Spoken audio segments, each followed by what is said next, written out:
Good morning, Dr. Phil here. Today we'll be discussing on cardiovascular reflexes. Introduction. Autonomic reflex arcs. Components includes sensory receptors, sensory neurons, interneurons, motor neurons, and effector cells. Autonomic reflexes play an important role in autonomic nervous system regulation. Input from the cerebrum, the hypothalamus, and other areas of the brain allows conscious thoughts and actions, emotions, and other CNS activities to influence autonomic functions as well.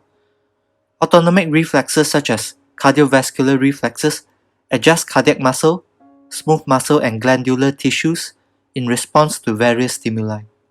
The normal distribution of cardiac output, the heart and pulmonary circulation, 15% of the blood volume, systemic circulation, 85% of the blood volume. Under systemic circulation, the brain 12%, heart 4%, liver 24%, kidneys 20%, muscle 23%, skin 6%, intestines 8%. Of the blood in the systemic circulation, about 64% is in the veins. The total tissue blood flow in a given vascular bed is a function of the effective perfusion pressure, which refers to the difference between the arterial and venous pressure across the vascular bed and the vascular resistance. Autoregulation maintains a constant blood flow in the face of changes in perfusion pressure in the following circulations: cerebral, renal, coronary, hepatic arterial, intestinal, and muscle. Several cardiovascular reflexes alter the normal circulatory distribution as detailed above. Carotid sinus reflex, also known as the Baroreceptor reflex. The carotid sinus is a dilated portion of the common carotid artery just before its bifurcation and contains baroreceptors that sense pressure in the carotid sinus. Carotid baroreceptors transmit afferent signals via the nerve of Herring, which is a branch of the glossopharyngeal nerve, to the cardiovascular centers in the medulla oblongata. Aortic baroreceptors transmits afferent signals via the vagus nerve to the cardiovascular centers in the medulla as well. Stimulus is increased blood pressure. Response is inhibition of sympathetic activity and increase in parasympathetic activity, which causes decrease in blood pressure from reduced vasoconstrictor tone, reduced cardiac contractility, and heart rate. Chemoreceptor reflex. The carotid and aortic body chemoreceptors transmit their afferent signals via the nerve of Herring, which is a branch of the glossopharyngeal nerve, and the vagus nerve. These afferent signals reaches the medullary vasomotor centers. Stimulus is reduced PaO2 and reduced serum pH. Response. Control centers in the brain increases sympathetic stimulation of the heart and adrenal medulla, causing increased myocardial contractility, increased heart rate, and increased blood pressure. Stimulation of carotid body chemoreceptors causes bradycardia, increased pulmonary ventilation, and increased blood pressure. Stimulation of the aortic body chemoreceptors causes increased heart rate, increased pulmonary ventilation, and increased blood pressure. The Valsalva maneuver. Relevant anatomy is the same as baroreceptor reflex. Stimulus: forced expiration against a closed glottis for 10 seconds. Response. Blood pressure and heart rate are measured. There are 4 phases. During phase 1, this begins at the onset and is of short duration. Increased thoracoabdominal pressure increases venous return transiently. Normally, blood pressure increases from increased venous return, and bradycardia occurs from reflex bradycardia. During phase 2, this continues until the end of the maneuver. A sustained rise in the intrathoracic pressure causes decreased venous return. Blood pressure normally decreases from reduced venous return, and then blood pressure increases from compensatory tachycardia. Heart rate increases from compensatory tachycardia. Phase 3 begins as soon as the maneuver has ended, i.e. glottic opening. It is of short duration. Normally, blood pressure decreases due to the large empty venous reservoir created from the release of intrathoracic pressure. Heart rate increases from compensatory tachycardia. Phase 4 continues until the normal parameters are restored. Normally, heart rate increases initially until blood pressure normalizes.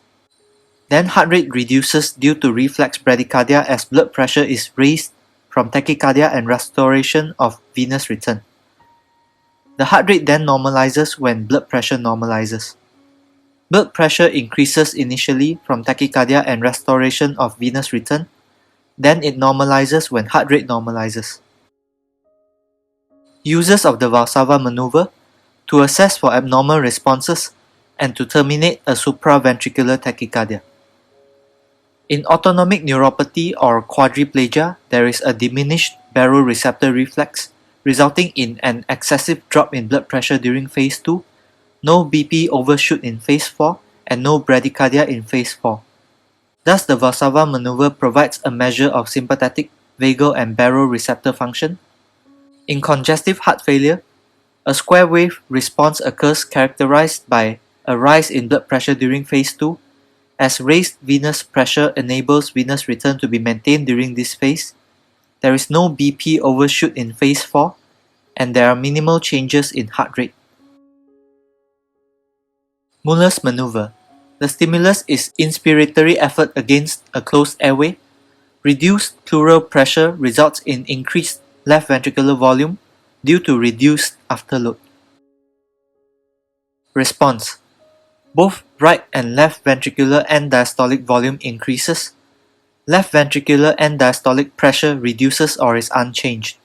Ejection fraction is unchanged. The net effect on left ventricular function depends on ventricular interdependence, heart rate, and cardiac contractility, i.e. the position of the heart on the diastolic pressure volume curve.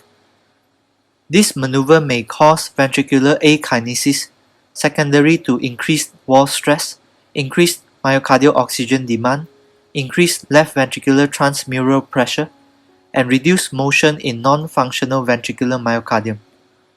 The Muller's maneuver is used in evaluation of obstructive sleep apnea and to explain the mechanism of inhalational injury.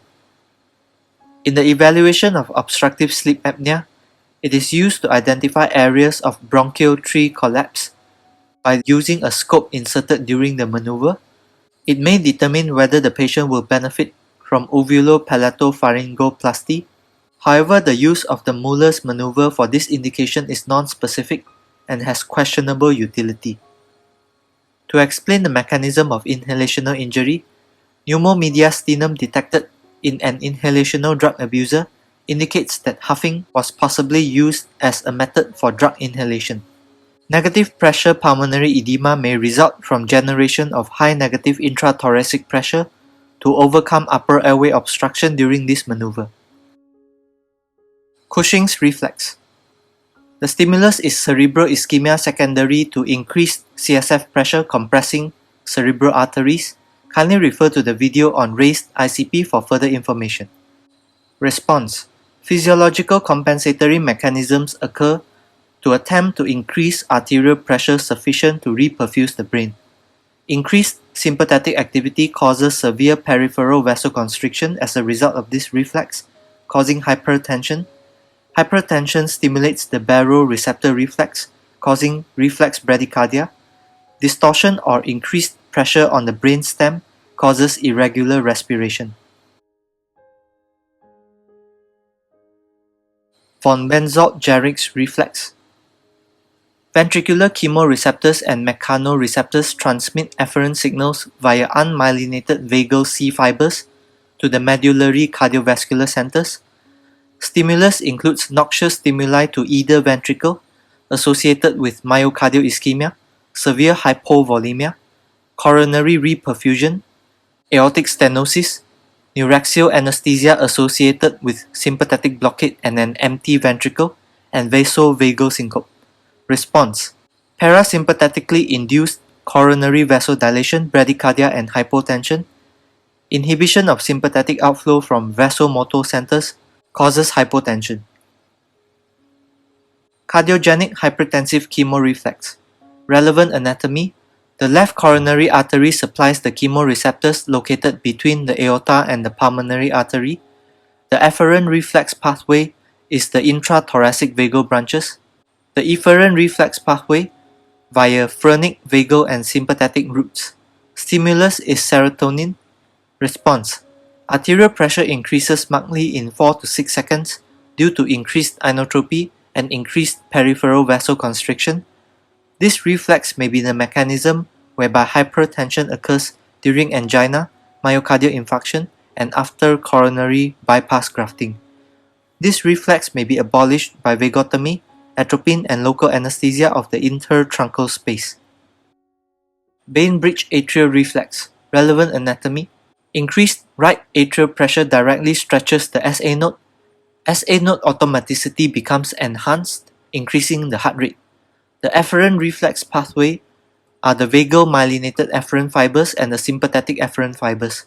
Stimulus is increased vagal tone and distension of the right atrium and distension of the central veins. Response: if there is pre-existing tachycardia, there will be no effect. If there is pre-existing bradycardia, volume loading will cause progressive tachycardia from this reflex. However, global atrial distension in response to high pressures will cause bradycardia, hypotension, and decreased systemic vascular resistance. Oculocardiac reflex. Stimulus is traction on the extraocular muscles, especially the medial rectus rather than the lateral rectus, and pressure on the globe. Efferent route. The short or long ciliary nerves transmit impulses to the ciliary ganglion, followed by the ophthalmic division of the trigeminal nerve, the Gasserian ganglion, and the cardiovascular centers. Response is bradycardia and hypotension. It is demonstrated in 30 to 90% of patients undergoing ophthalmic surgery and is attenuated by IV atropine. Celiac plexus reflex. Stimulus is manipulation around the celiac plexus or structures supplied by the celiac plexus, such as the distal esophagus, stomach, pancreas, spleen, kidneys, liver, and gallbladder. This causes vagal stimulation and results in bradycardia, hypotension, narrowed pulse pressure, and apnea. Neurocardiogenic syncope. Definitions. Syncope refers to a transient loss of consciousness with loss of posture, i.e. falling. Neurocardiogenic syncope is a syndrome in which triggering of a neural reflex results in a usually self-limiting episode of systemic hypotension characterized by both bradycardia and peripheral vasodilation. Syncope accounts for 3% of visits to the emergency department and 6% of admissions to the hospital. Neurocardiogenic syncope has a mean prevalence of 22% in the general population. Neurally mediated reflex syncopal syndromes. Neurocardiogenic or vasovagal syncope. Conditions such as panic, fright, pain, post-exercise increases sympathetic tone, increases in heart rate and contractility occurs, and cardiac C fibers are stimulated. Von Bezold-Jarisch reflex results in cerebral hypoperfusion and syncope. Carotid sinus syncope. Stimulation of the carotid sinus occurs via situations such as head turning, tight neck wear, shaving, carotid massage, etc. Carotid sinus reflex results in cerebral hypoperfusion and syncope. Situational syncope.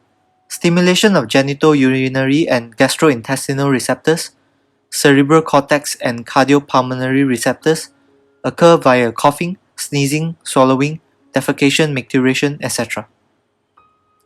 Glossopharyngeal and trigeminal neuralgia syncope. Stimulation of glossopharyngeal and trigeminal nerves occurs via throat pain, facial pain, etc. Pathophysiology of neurocardiogenic syncope. Stimulation of medullary vasodepressor region of the brainstem may occur owing to activation of various receptors such as cardiac C fibers via hypovolemia, Valsalva maneuver, etc. Cardiopulmonary baroreceptors via coughing, head turning, carotid massage, etc. Cranial nerves such as glossopharyngeal neuralgia, airway procedures, traction on the extraocular muscles, etc. Cerebral cortex such as panic, pain, and fright. Gastrointestinal or genitourinary mechanoreceptors via defecation, micturition, uterine cervical dilation, peritoneal stretching from a pneumoperitoneum in laparoscopic surgery, etc. An abnormal or exaggerated autonomic response to various stimuli, as mentioned, results in decreased sympathetic output and increased vagal tone. Syncope from cerebral hypoperfusion occurs due to the resultant bradycardia, reduced cardiac contractility, reduced venous return, vasodilation, reduced cardiac output, and reduced blood pressure. Other causes of syncope should be excluded, such as cardiac causes, neurological causes, metabolic causes, and psychiatric causes. Cardiac causes of syncope includes structural cardiac or cardiopulmonary disease, such as aortic stenosis, mitral stenosis, pulmonary stenosis, left atrial myxoma, aortic dissection, acute myocardial infarction, cardiac tamponade, pulmonary embolism, obstructive cardiomyopathy, etc., cardiac arrhythmias, neurally mediated syncopal syndromes as mentioned, and orthostatic hypotension. Neurological causes such as seizures, transient ischemic attacks, subclavian steal syndrome, normal pressure hydrocephalus, metabolic causes such as hypoxia, hypoglycemia, and hyperventilation, psychiatric causes such as somatization disorders, hysteria, panic, and fright should be excluded. These are my references. Thank you.